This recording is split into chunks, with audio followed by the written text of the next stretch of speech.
रहने की सुविधा के लिए वहां पर आई। उसको पता नहीं था कि मेरे साथ ये दुराचार होगा, मेरे साथ ये कोशिश कर रहे होंगे। उसका एक दोस्त था जिसका नाम पुष्प था, जो जम्मू में रहता था। जब उसके साथ लगातार ज्यादती होने लगी तो उसने व्हाट्सएप के माध्यम से अपने दोस्त को व्हाट्सएप मैसेज किया कि पुष्प इस मैं अंकिता बेटी को जिन्होंने पैदा किया, ऐसे माँ बाप को मैं सल्यूट करता हूं। मैं तो कह रहा हूं कि धिक्कार है, ऐसी पॉलिटिक्स नहीं करनी चाहिए। और जबकि मैं तब से भाजपा से जुड़ा हूं जब भाजपा के झंडे नहीं कोई उठाया करता था। मैं पिथौरागढ़ में जब 1989-90 में विद्यार्थी छात्र संघ में था तो मैं विद्यार्थी परिषद के बैनर से चुनाव लड़ा था। तब हम कहते थे खून मांगो तो खून देंगे, कश्मीर मांगो तो भून देंगे।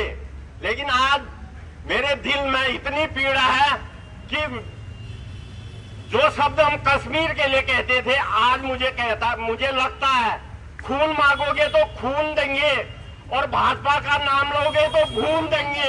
ऐसी पीड़ा मेरे अंदर आ रही है। नमस्कार दोस्तों, स्वागत करता हूं आपका एक और नए वीडियो में। तो आज मैं हूं हल्द्वानी बुद्ध पार्क के अंदर और यहाँ पे अंकिता भंडारी का जो आरोपी था, पिछले कुछ दिनों में एक ऑडियो वायरल हो रही है और वीआईपी कौन करके पता चल रहा था कि 2 लोगों का वीआईपी में नाम आ रहा है। तो आज हल्द्वानी में बुद्ध पार्क के अंदर बहुत सारे लोग घूमने हैं। यहाँ पे पवन पलियाल भाई भी पहुँच चुके हैं, तो आप लोग बने रहना वीडियो के साथ। और आज यहाँ पे अंकिता भंडारी का जो हत्याकांड हुआ था उसमें सीबीआई जांच के लिए एक आंदोलन कर रहे हैं यहाँ पे हल्द्वानी के लोग, और धीरे धीरे लोग जुड़ते हुए। उससे पहले जो प्रकरण चल रहा है और उससे पहले जो हमारी बहन अंकिता भंडारी की हत्या हुई थी, जो हत्या हुई थी उसके विरोध में हमने उस समय भी आवाज उठाई थी। इसी बुद्ध पार्क में हम लोगों ने आवाज उठाई थी। मैं ऋषिकेश भी गया था और आज मेरा सौभाग्य है दोबारा से उसी बहन के लिए, उस महिला के लिए जिसके लिए इतना बड़ा कुकर्म हुआ, जिसके साथ इतना बड़ा जघन्य हत्याकांड हुआ, उसके साथ हम आज आवाज उठा रहे हैं कि सीबीआई मयाच हो। आप सभी को विदित है कि हुआ क्या है। कहानी जो मामला चल रहा है माननीय न्यायालय में चल रहा है, सेशन कोर्ट से उनको सजा भी हुई है। लेकिन अभी उर्मिला सोनकर जो भाजपा की कार्यकर्ता है, उनके पति पूर्व एमएलए राठौर, उनकी बातचीत ली हुई तो उसमें एक वीआईपी का नाम आया। सोचिए, क्या वो भारतीय जनता पार्टी के जो प्रदेश अध्यक्ष हैं वो कहते हैं वो एआई का वीडियो है। और सभी को विदित है कि जब पति पत्नी बात करते हैं तो आपस में कई ऐसी बातें भी करते हैं जहां पर वो कुछ राज जो है एक दूसरे को बताते हैं। तो ये कैसे संभव है कि वो एआई का वीडियो हो? सोचिए किसका नाम है। उन्होंने ऑडियो हमने सुनी है। उस ऑडियो में किसका नाम है? राष्ट्रीय महासचिव, इस उत्तराखंड राज्य के प्रभारी दुष्यंत कुमार, जो बहुत बड़ा नाम है, इतना बड़ा नाम है कि प्रधानमंत्री जी अपने बगल में उनको बैठाते हैं। संगठन के एक बहुत बड़े नेता है, उनका नाम उर्मिला जी ने लिया है।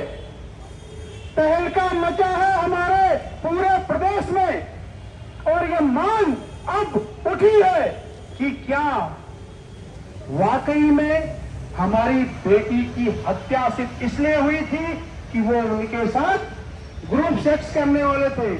जब उनको करने में शर्म नहीं आई तो मेरे को कहने में शर्म नहीं आएगी। उनको करने में शर्म नहीं आई।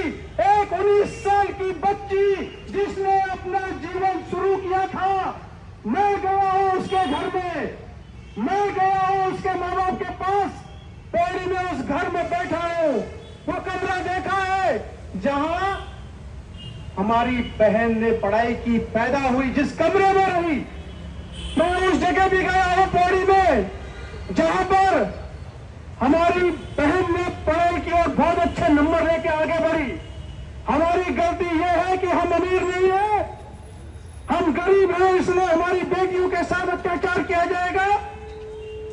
मैं उस जगह भी गया हूं जहां पे एक कांड हुआ ऋषिकेश में, और अभी अभी आप सब ने देखा होगा, सभी डिक्लेयर कर रहे हैं कि भाई हम जांच होने के बाद अगर मैं आरोपी होता हूं तो मैं राजनीतिक जीवन से संन्यास ले लूंगा।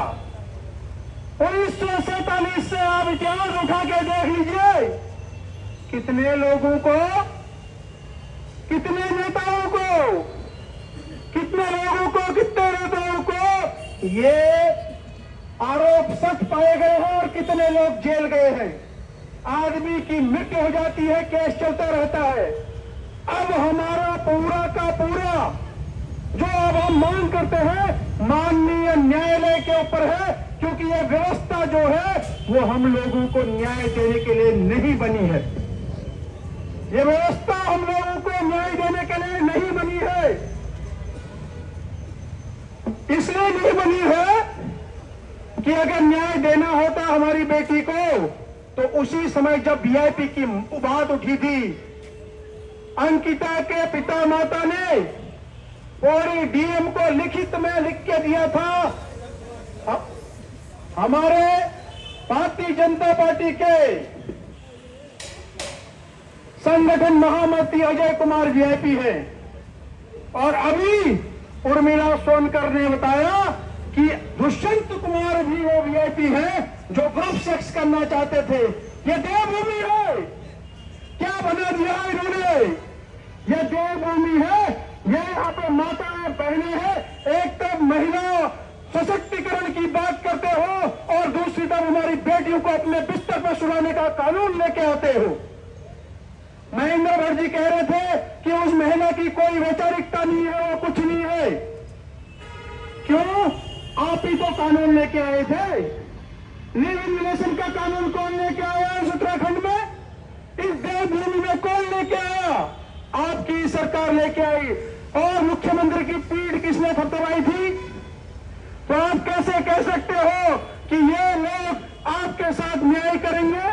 नींद नहीं आती है, और जिस चेक की बात बार बार सरकार करती है, वो चेक उसके घर में ऐसे ही पड़ा पड़ा एक्सपायर हो गया, उसके माँ बाप ने वो चेक नहीं लिया, लेकिन तमाम तरह की अफवाहें हमेशा उनके लिए उड़ाई जाती हैं। बार बार उस बेटी का नाम लेना, बार बार तरह तरह की एआई वीडियोस चल रही है। मेरे को समझ नहीं आता क्या बीतती होगी उसकी माँ पे, क्या बीतती होगी उसके पिता पे, और क्या बीतती होगी तमाम महिलाओं पे जो हर बार इन चीजों का शिकार रही हैं। अंकिता भंडारी कोई हादसा नहीं है। अंकिता भंडारी एक सोची समझी साजिश का शिकार हुई है, इस सिस्टम का शिकार हुई है। उन्नाव रेप केस, कुलदीप सेंगर जो एमएलए है भाजपा का, वो किस तरीके से छूटा है, किस तरीके से आत्मदाह की धमकी देने के बाद एफआईआर हुई है। संविधान का तमाचा इस सरकार ने जो बनाया वो सब हम देख रहे हैं, लेकिन उसके बाद भी मुझे यह समझ में नहीं आता कि एक महिला होने के नाते तमाम महिलाएं, तमाम महिला विधायक, मंत्री, पार्षद, प्रधान चुप क्यों है, मौन क्यों है। हमें एक बात याद रखनी होगी कि अगर हमें अब अपनी बहन बेटियों को बचाना है, या तो हमें सड़कों पे रहना होगा और या हमें इन दरिंदों को हटाना होगा। आऊंगी घर में, कहाँ गई वो महिलाएं जो बीजेपी के पीछे भागती थी? कल तक कहती थी आइए बीजेपी का नेता आ रहा है, महिलाओं को कहती थी नथ मांग दिखकर। अभी बहन ने बोला ना पिछौड़ा ओढ़ के आओ, कहती थी, कहते थे महिलाओं का सम्मान करेंगे। अरे मैं कहती हूँ हमें क्या सम्मान मिला है? हम महिलाओं का अपमान इन रोड में हमको नचाया जाता है। पूरी हमारी उत्तराखंड की महिलाएं आती है, कोटा बाग से महिलाएं आती है, फूकी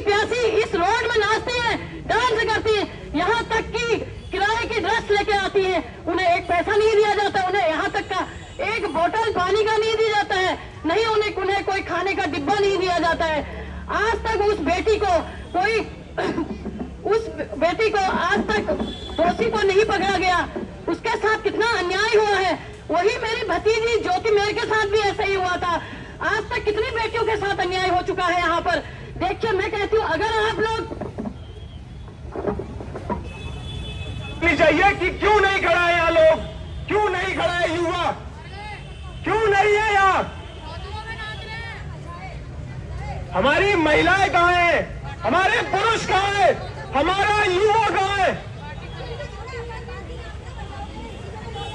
हम सब हैं यहाँ खड़े, हम नारायणी सेना खड़े हैं यहाँ पे। आप लोग क्यों नहीं खड़े हैं यहाँ पे? हम नारायणी सेना की ये प्रेरण है, ये प्रतिज्ञा है। हम हर उस महिला के साथ खड़े हैं जिसे हमारी जरूरत है, और हम अपनी बहन को न्याय दिला के रहेंगे। सदा सदा ही धर्मस्य ग्लानिर्भवति भारत अभ्युत्थानम् धर्मस्य तदात्मानं सृजाम्यहं परित्राणाय साधूनां विनाशाय चतुष्कृतं धर्म संस्थापनार्थाय संभवामि युगे युगे। क्या आप मेरे साथ हैं? क्या आप हमारे साथ हैं? हाँ। राधे राधे राधे राधे राधे राधे राधे। धन्यवाद, धन्यवाद। युवा जोश है और ये जोश हमेशा बरकरार रखेंगे, तभी हम न्याय की पुकार लगा पाएंगे, न्याय की बात कर। मैं अंकिता बेटी को जिन्होंने पैदा किया, ऐसे माँ बाप को मैं सल्यूट करता हूं, क्योंकि एक ऐसी बेटी जिसने उन नेताओं के आगे झुकने को मना किया, ये बड़े गर्व की बात है कि उन माँ बापों के लिए, अंकिता के माँ बाप के लिए, उन्होंने ऐसी बेटी पैदा की कि जो नहीं झुकी, अपने साथ नहीं होने दिया दुराचार, अपनी जान दे दी, झुकी नहीं। गर्व है ऐसी बेटी के ऊपर। और मैं कहना चाहता हूं विशेष करके हल्द्वानी की जनता से, क्योंकि मैं कई बार पहले भी अपील कर चुका हूं कि जो आंदोलन की धार हल्द्वानी के लोगों ने दिया था कशिश ननी परी के मामले में, मैं अभी देहरादून से आ रहा हूं। जब कल हरीश भाई का मैंने पोस्ट देखा, ज्योति बहन की पोस्ट देखी, तो मैंने कहा मुझे भी हल्द्वानी जाना चाहिए था। वैसे मैं आज ऋषिकेश जाने की सोच रहा था, मैंने कहा कि मुझे कुमाऊं में ही जाना चाहिए, तो मैं आया। मेरे साथ हमारे बड़े भाई साहब ये गहतोड़ी जी भी आए हैं। और मैं तो ये कहना चाहता हूं, आज कम से कम ऐसे मामलों में पूरी हल्द्वानी की रोडें जैसे कशिश ननी परी के मामले में बिछ गई थी, वैसे आज भीड़ होनी चाहिए थी। क्योंकि ये मामला देखिए, ये मामला बहुत ज्यादा गंभीर है। क्योंकि ननी परी के मामले में तो लोगों ने कहा भाई वो दूसरे धर्म का था, इसलिए ये चीज हुई। हम तो कह रहे हैं, मैं ये कहना चाह रहा हूं, आपने हमें हिंदू को मुसलमान से लड़ाया, लेकिन आज तुमने तो हिंदू बन के हिंदू को खा दिया है। आज तुमने हिंदू की बेटी को खाया और उसके ऊपर कह रहे हो कि भैया ये फला जाति का है, इसके ऊपर आरोप मत लगाइए। हिंदू के अंदर भी आपने जाति पैदा कर दी।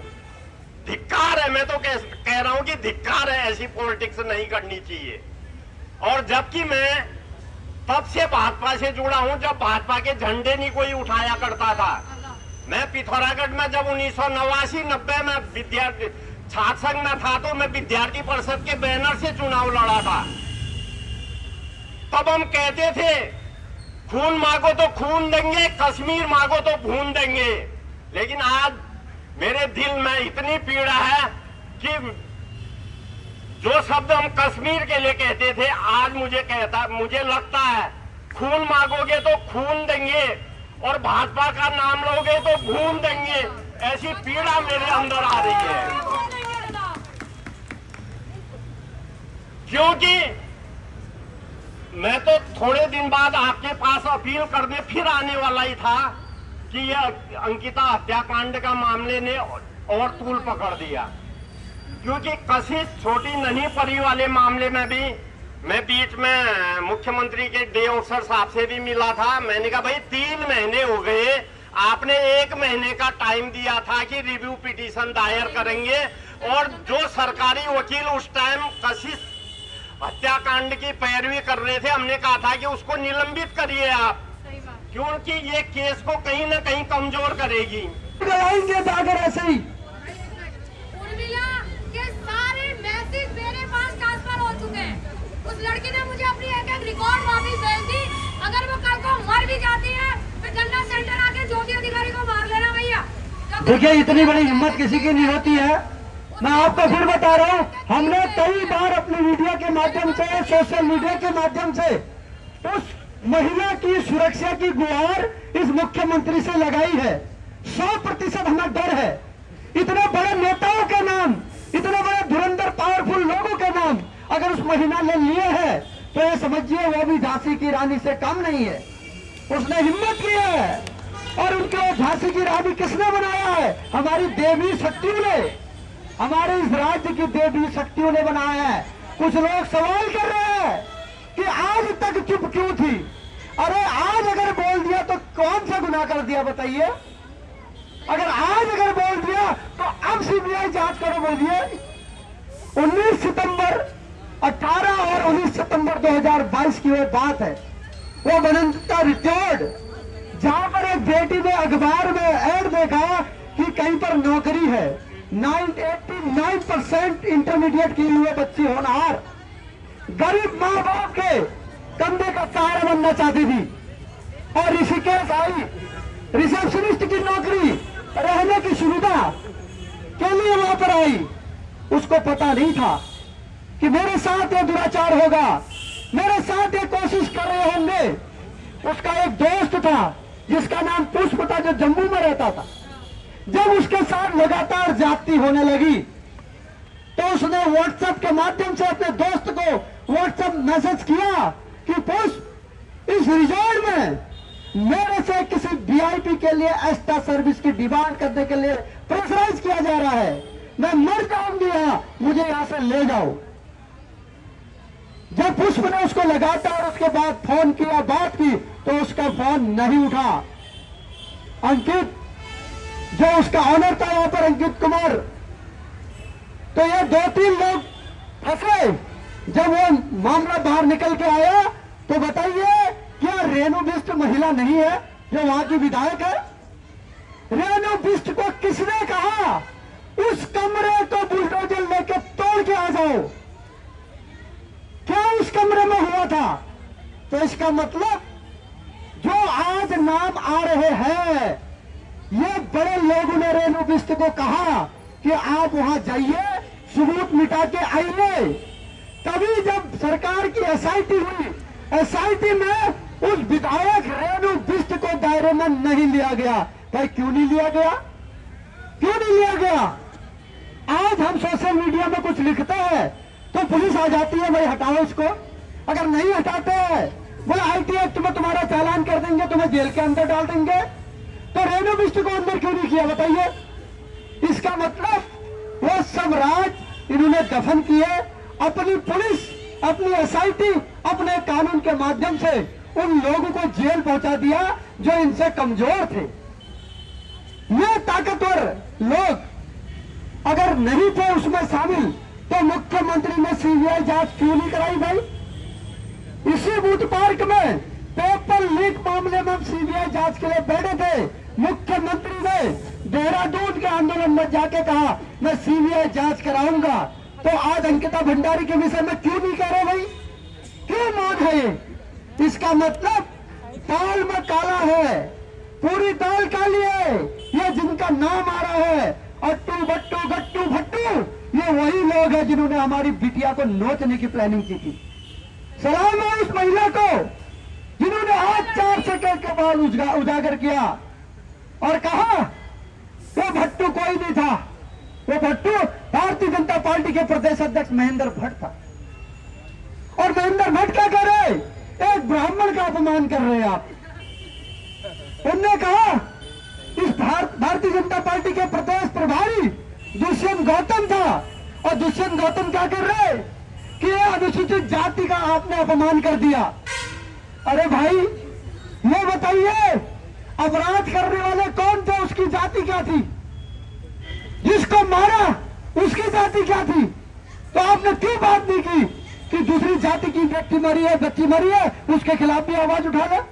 आप कुछ नहीं, भाजपा और कांग्रेस सिर्फ राजनीतिक रोटियां सेक रही है, सिर्फ एक दूसरे को एलिगेशन कर रहे हैं। क्योंकि ना भाजपा की मरी ना कांग्रेस की मरी। यस, वो भारतीय जनता पार्टी के जिनके नाम आ रहे हैं, मैं उनसे गुजारिश करना चाहता हूं, यदि आपकी बदनामी हो रही है, वास्तव में आप नहीं है, तो माननीय मुख्यमंत्री के कार्यालय में जाइए और उनसे कहिए महोदय हमारी बदनामी हो रही है, हमारे छोटे छोटे बच्चे, हमारी भी बेटियां हैं, हमें हमारी नाक कट गई, हम मुंह नहीं दिखा पा रहे हैं, आप इसकी सीबीआई जांच करा दीजिए।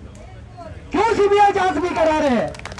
यदि मुख्यमंत्री कहते हैं मैं सीबीआई जांच नहीं कराऊंगा, तो आप अपने पद से त्याग पत्र देकर, अपनी पार्टी से त्याग पत्र देकर आप वहीं पर धरने में बैठ जाइए मुख्यमंत्री आवास पे और कहिए सीबीआई जांच होगी, तब हम मानेंगे कि आप गुनहगार नहीं थे।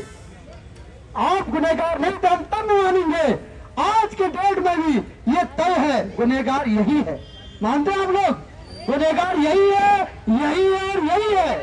इसलिए जितने लोग यहाँ पर आए हैं, आप घबराइए मत, आप बहुत लोग हैं। एक उर्मिला सनावर ने उस राज्य में पूरा हलचल मचा दी, तो आप तो इतने लोग हो, बताइए अपने आप को कम आंक रहे हो क्या? अपने आप को कम आंक रहे हो? तो इसीलिए सच्चाई की लड़ाई में लोग कम होते हैं, बुराई के साथ ज्यादा होते हैं।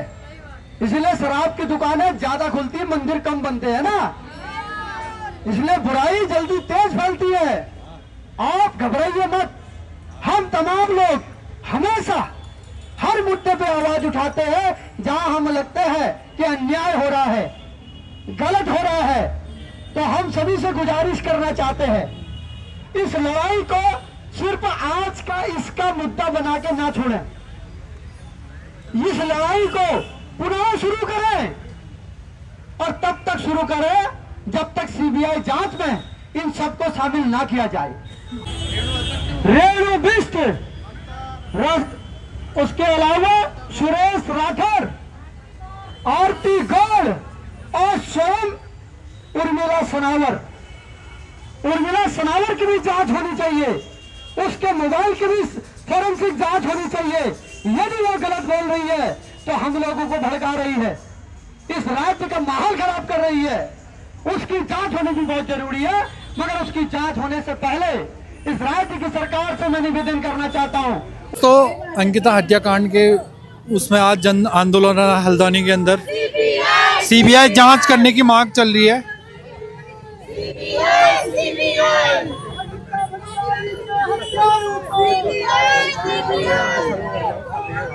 एसडीएम कोर्ट पहुंच गए दोस्तों, हल्द्वानी के एसडीएम कोर्ट में सभी लोग अंकिता जो हत्याकांड हुआ था उसकी सीबीआई जांच मांग रहे हैं, और महिलाएं दातुली लेके आए हैं जो डराती होती है।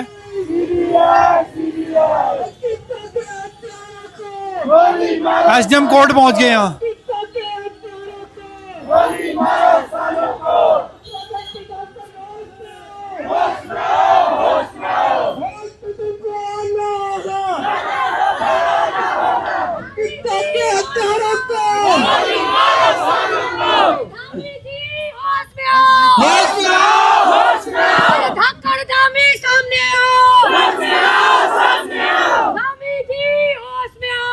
जाएंगे तो अच्छा रहेगा, काफी जगह पीछे को है। एक मिनट, अभी आ जाएंगे। अभी मैं सिटी मजिस्ट्रेट महोदय को ज्ञापन पढ़ लेता हूं। सेव में माननीय प्रधानमंत्री महोदय भारत सरकार द्वारा सिटी मजिस्ट्रेट हल्द्वानी उत्तराखंड, विषय अंकिता भंडारी हत्याकांड की सीबीआई जांच के संबंध में ज्ञापन। महोदय, हम आपको इस ज्ञापन के माध्यम से आपका ध्यान 18 और 19 सितंबर 2022 को उस बहुचर्चित अंकिता भंडारी हत्याकांड की ओर दिलाना चाहते हैं, जो आज भी विवादास्पद बना हुआ है। आज अभिनेत्री उर्मिला सनावर, धर्मपत्नी पूर्व भाजपा विधायक ज्वालापुर सुरेंद्र राठौर के सोशल मीडिया में ऑडियो और वीडियो से इस प्रकरण का वर्तमान जांच पर सवाल उठा दिए हैं। इसलिए मामले की नए सिरे से सीबीआई जांच माननीय सुप्रीम कोर्ट के सिटिंग जज की निगरानी में की जाए। अतः माननीय प्रधानमंत्री जी से हमारी मांगे हैं, नंबर 1, सीबीआई जांच पूर्व बीजेपी सुरेश राठौर की धर्मपत्नी उर्मिला सनावर द्वारा उजागर किए गए साक्ष्यों की सीबीआई जांच की जाए। वीआईपी का खुलासा, उर्मिला सनावर ने जिन व्यक्तियों का नाम उजागर किया है, जिसमें बीजेपी के प्रदेश प्रभारी दुष्यंत कुमार गौतम, संगठन मंत्री अजय कुमार, प्रदेश अध्यक्ष महेंद्र भट्ट, पूर्व विधायक सुरेश राठौर मुख्य है। इनकी उस दिन की घटना के दिन 18-19 सितंबर 2022 की लोकेशन और मोबाइल की सीडीआर ली जाए। दूसरा, उर्मिला सनावर को सुरक्षा दी जाए, क्योंकि इस खुलासे के बाद उसकी जान को खतरे की आशंका है, और उसके मोबाइल की फॉरेंसिक जांच की जाए। अंकिता भंडारी के द्वारा खुद अपने दोस्त पुष्प को वीआईपी को एक्स्ट्रा सर्विस देने के विषय की जानकारी अपने फेसबुक के माध्यम से दी गई। तब से वीआईपी चर्चा में है, मगर पुलिस की एसआईटी की जांच ने अपने दायरे में नहीं लिया। विधायक रेणु बिष्ट के द्वारा रिजॉर्ट को बुलडोजर से तोड़ दिया गया, साक्ष्य मिटा दिए गए, उसको भी जांच के बाहर रखा गया। इन सभी तथ्यों को पुनः जांच के दायरे में लाया जाए। अतः आपसे निवेदन है कि संवेदनशील प्रकरण में हस्तक्षेप कर सीबीआई की जांच के आदेश अविलंब कर दिया जाए। धन्यवाद। मोबाइल पीछे कर लीजिए भैया जी, हाँ, एक मिनट नीचे फिर ऊपर देख लेंगे। इधर ठीक है। सर, मैं आपसे एक बात और रखना चाहूँगी। जैसे यहाँ पे अभी नोटिस दिया जा रहा है, मेरे को पहले भी थाने से नोटिस आया था कि हम लोग जैसे सोशल मीडिया से बात रखते हैं तो हमारे कहीं ना कहीं हौसले टूटते हैं। तो इस पे भी सर थोड़ा सा पुलिस को आपको कहना पड़ेगा, क्योंकि आप इस तरीके से हम लोगों को नोटिस दिया जाता है, क्योंकि हम सोशल मीडिया पे बात रखते हैं। पुलिस का काम हो, हमारा काम नहीं है। ठीक है।